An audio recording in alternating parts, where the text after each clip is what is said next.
ಪ್ರಯಾಣಿಕರೇ ಗಮನಿಸಿ, ಸಂಜೆಯಿಂದ ಬಸ್ ಬಂದ್ ಆಗುತ್ತೆ.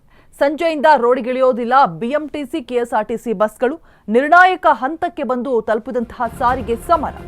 38 ತಿಂಗಳ ಹಿಂಬಾಕಿ ಮತ್ತೆ ವೇತನ ಪರಿಷ್ಕರಣೆಗೆ ಪಟ್ಟಣ ಹಿಡಿದಿದ್ದಾರೆ. ಆದರೆ 26 ತಿಂಗಳ ಅರ್ಯರ್ಸ್ಗೆ ಅಷ್ಟು ಅಂತ ಅಂದಿರುವಂತಹ ಸರ್ಕಾರ ಇದಕ್ಕೆ ಕೋಪ ಶಮನ ಮಾಡೋಕೆ ಆಗ್ತಾ ಇಲ್ಲ ಸರ್ಕಾರಕ್ಕೆ.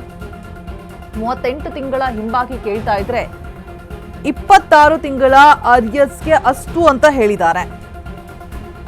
ಸರ್ಕಾರದ ಆಫರ್ಗೆ ಸಾರಿಗೆ ಸಿಬ್ಬಂದಿ ಡೋಂಟ್ ಕೇರ್ ಅಂತ ಇದೆ. ಫ್ರೀಡಂ ಪಾರ್ಕ್ನಲ್ಲಿ ಸಾರಿಗೆ ನೌಕರರಿಂದ ಪ್ರತಿಭಟನೆ ಕೂಡ ಮಾಡ್ತಾ ಇರುವಂಥದ್ದು. ಸರ್ಕಾರ ಬೇಡಿಕೆ ಈಡೇರಿಸದಿದ್ರೆ ನಾಳೆ ಬಸ್ ಬಂದ್ ಆಗುತ್ತೆ. ಕಂಪ್ಲೀಟ್ ಆಗಿ ಸಂಜೆ 4 ಗಂಟೆಗೆ ಸಭೆ ನಡೆಸಿ ಬಂದ್ಗೆ ತೀರ್ಮಾನವನ್ನ ಕೈಗೊಳ್ಳಲಾಗುತ್ತೆ ಅನ್ನುವಂತಹ ಮಾಹಿತಿ ಹೊರಬಿದ್ದಿರುವಂಥದ್ದು ಸದ್ಯಕ್ಕೆ. ಸಿಬ್ಬಂದಿ ಎಲ್ಲಾ ಬೇಡಿಕೆ ಈಡೇರಿಸಿ ಅಂತ ಹೇಳ್ಬಿಟ್ಟು ಒತ್ತಾಯವನ್ನ ಮಾಡ್ತಾ ಇದ್ದಾರೆ. ಪ್ರಯಾಣಿಕರೆಲ್ಲರೂ ಕೂಡ ನಿಗಾ ಇಟ್ಟು ಗಮನಿಸಬೇಕಾದಂತಹ ವಿಚಾರ, ಬಸ್ ಬಿಎಂಟಿಸಿ ಅನ್ನುವಂಥದ್ದು ಸಾಕಷ್ಟು ಜನರ ದಿನನಿತ್ಯದ ಓಡಾಟಕ್ಕೆ ಸದ್ಬಳಕೆಯಾಗುವಂತಹ ಸಾರಿಗೆ. ಒಂದಷ್ಟು ಬೇಡಿಕೆಗಳನ್ನ ಈಡೇರಿಸದಿರುವಂತಹ ಕಾರಣ ಸರ್ಕಾರದ ಮೇಲೆ ಮುನಿಸನ್ನ ತೋರಿಸಿ ಆಕ್ರೋಶವನ್ನ ವ್ಯಕ್ತಪಡಿಸ್ತಾ ಪ್ರತಿಭಟನೆಗೆ ಮುಂದಾಗಿರುವಂಥದ್ದು. ಮೇನ್ಲಿ 2 ಬೇಡಿಕೆನ ಮುಂದಿಡ್ತಾ ಇದ್ದಾರೆ. ವೇತನ ಪರಿಷ್ಕರಣೆ, 38 ತಿಂಗಳ ಹಿಂಬಾಕಿ. ಆದರೆ 26 ತಿಂಗಳಿಗೆ ಸರ್ಕಾರ ಓಕೆ ಅಂದಿರುವಂಥದ್ದು. 2024ರಿಂದ ವೇತನ ಪರಿಷ್ಕರಣೆಗೆ ಕೇಳಿದಂತಹ ಸಂದರ್ಭದಲ್ಲಿ 2025 ಏಪ್ರಿಲಿಂದ 1ರಿಂದ ವೇತನ ಏರಿಕೆಗೆ ಸರ್ಕಾರ ಓಕೆ ಅಂದಿರುವಂಥದ್ದು. ಬಟ್ ಇದಕ್ಕೆ ಸಾರಿಗೆ ನೌಕರರು ಒಪ್ಪಿಗೆಯನ್ನು ಸೂಚಿಸಿಲ್ಲ. ನಾವು ಏನು ಬೇಡಿಕೆಯನ್ನ ಇಡ್ತಾ ಇದ್ದೀವಿ ಅದನ್ನ ಸಂಪೂರ್ಣವಾಗಿ ಪೂರೈಸಿ ಅಂತ ಹೇಳ್ಬಿಟ್ಟು ಒತ್ತಾಯವನ್ನ ಮಾಡ್ತಾ ಇದ್ದಾರೆ.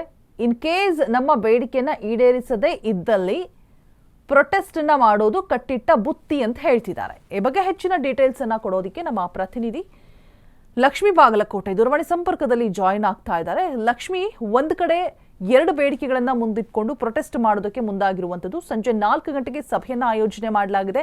ಇನ್ ಕೇಸ್ ಬೇಡಿಕೆಗಳನ್ನ ಈಡೇರಿಸುವಲ್ಲಿ ಸರ್ಕಾರ ವಿಫಲ ಆದರೆ ನಾಳೆ ಬಂದ್ ಮಾಡೋದು ಕಟ್ಟಿಟ್ಟ ಬುತ್ತಿ ಅಂತ ಹೇಳಲಾಗ್ತಾ ಇದೆ. ಸೊ ಸರ್ಕಾರ ಏನಾದರೂ ರಿಯಾಕ್ಟ್ ಮಾಡಿದ್ಯಾ ಮತ್ತೆ ಕೋಪವನ್ನ ಶಮನ ಮಾಡೋದಕ್ಕೆ ಮುಂದಾಗ್ತಾ ಇದೆಯಾ? ಏನ್ ಅಪ್ಡೇಟ್ಸ್ ಇದೆ?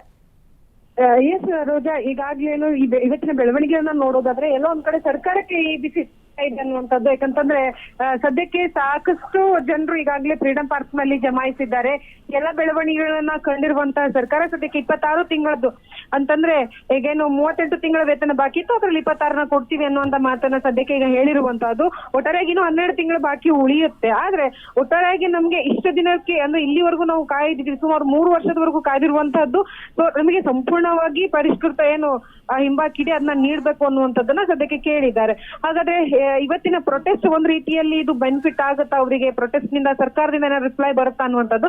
ಇನ್ನು ಸಂಜೆ 4 ಗಂಟೆಗೆ ಪ್ರೆಸ್ ಮೀಟ್ ಇರೋದ್ರಿಂದಾಗಿ ಏನೆಲ್ಲ ಬೆಳವಣಿಗೆಗಳಾಗ್ತವೆ ಅನ್ನುವಂಥದ್ದನ್ನ ಒಂದ್ ರೀತಿಯಲ್ಲಿ ಕಾದ್ ನೋಡ್ಬೇಕಾಗಿರೋದು. ಜೊತೆಗೆ ಸಾಕಷ್ಟು ಏನು ಸಾರಿಗೆ ನೌಕರರು ಇವತ್ತು ಫ್ರೀಡಂ ಪಾರ್ಕ್ ನಲ್ಲಿ ಜಮಾಯಿಸಿದ್ದಾರೆ.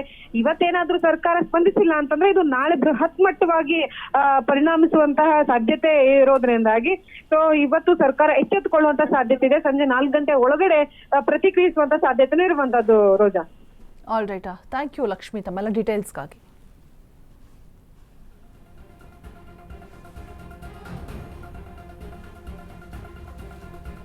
ನಮ್ಮ ಪ್ರತಿನಿಧಿ ಹೇಳ್ತಾ ಇದ್ರು, ಅಂದ್ರೆ ಕೋಪವನ್ನು ಶಮನಗೊಳಿಸೋದ್ರಲ್ಲಿ ಸರ್ಕಾರ ವಿಫಲ ಆಗಿದೆ. ಸೊ ಹಾಗಾಗಿ 4 ಗಂಟೆಗೆ ಸಭೆಯನ್ನು ಆಯೋಜನೆ ಮಾಡಿ ಬಹುತೇಕವಾಗಿ ನಾಳೆ ಪ್ರೊಟೆಸ್ಟ್ ನಡೆಯುವಂಥದ್ದು ಖಚಿತ ಅಂತ ಹೇಳಲಾಗ್ತಾ ಇದೆ. ಸೊ ಇದರಿಂದ ಸಮಸ್ಯೆ ಆಗೋದು ಜನಸಾಮಾನ್ಯರಿಗೆ. ಬಿಕಾಸ್ ಬಿಎಂಟಿಸಿ ಸಾರಿಗೆ ಅನ್ನುವಂಥದ್ದು ಎಷ್ಟೆಲ್ಲ ಉಪಯುಕ್ತ ಆಗ್ತಾ ಇದೆ, ಪ್ರತಿನಿತ್ಯ ಎಷ್ಟು ಜನರೆಲ್ಲ ಅದ್ರ ಮೇಲೆ ಡಿಪೆಂಡ್ ಆಗಿರುತ್ತಾರೆ ಅನ್ನುವಂಥದ್ದು ಗೊತ್ತೇ ಇದೆ.